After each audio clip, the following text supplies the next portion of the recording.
So I studied abroad at the College of New Jersey, which was just the most incredible year of my life. I met incredible people, was the only British person on campus, so everyone was entranced by me. I went to New York countless times. I'm really passionate about theatre, so I was able to go to Broadway.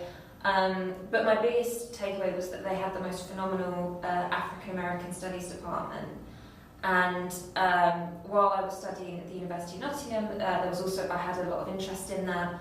But it wasn't until I went to the College of New Jersey and I was able to take the literature courses, the history courses, the culture courses, that it really expanded my knowledge and passion for this subject. And I don't think that's something that I would have necessarily had in the same way in the UK, to be able to teach and learn from specialists and many people who were actually present in the civil rights movement as well. It was a really, really fulfilling experience. And also, I've not been able to eat burgers the same way since, because America just spoiled burgers for me. So I went to the university in the US, I went to the University of Chicago, and I did kind of the American liberal arts education, so I did a very interdisciplinary undergraduate degree with specialties in English literature, linguistics, and geography. So I was kind of trying out all of these different subjects, going to classes in all kinds of different fields, and then kind of seeing where the intersections and overlaps were, which I think has actually really kind of prepared me to come to the UK and be more involved in the American Studies community, where kind of you're making all of these kind of connections between different fields as kind of part of the program, whereas I kind of had to seek it out myself and kind of put it together and Frankenstein it from all different kinds of more specific majors. And they give you a course list which is 200 courses, and I was like, whoa, what do I do? And I'm a massive nerd, so straight away I was like, I'm definitely doing the sci-fi module, which was called Monsters, Freaks and Geeks. So I was like, yeah, that's happening. And then I did an African American literature module, which kind of started around what we'd say Victorian time, and it came to present. Then I also did a blanket American literature module, which was a bit earlier, so you got to kind of see how attitudes were shaped, which was good, because then I was doing the whole time period, but with different voices. And then I did a women's lit module, which was really full of diverse voices, I hadn't really seen before in a literature kind of course.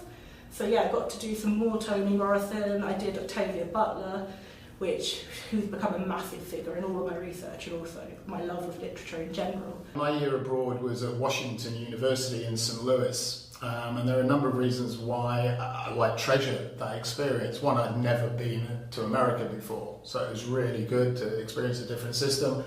The actual institution was the headquarters of the 1904 Olympics and the place where pink lemonade was first developed. So it was a very storied place. Over and above, the sort of the obviously academic side of things, it's just that, I still have friends from that first experience of being in America. Someone who ended up working on the US South in particular, to actually spend a year in the Midwest meant that I think I've had a sort of broader understanding of what it's like to live and be in America, even though my research and my interest later drew me very much towards the South. That 1 year in St. Louis, in Missouri, was a different experience from the Southern experience that I've had. I did a history degree, and unlike many American studies programs, that didn't include a year abroad in the United States, but I did win a small pot of money from my university after I graduated, which allowed me to go to the United States. So I spent a lot of time on Greyhound buses, travelling around the US and going to the US South. Travelling around the US, meeting lots of different people with very different perspectives. Being in public spaces where, for example, you see a Confederate monument in that particular setting. And I think just getting a sense of the scale and size of the United States. So meeting people who had never been to Washington DC, who could never imagine going to Washington DC.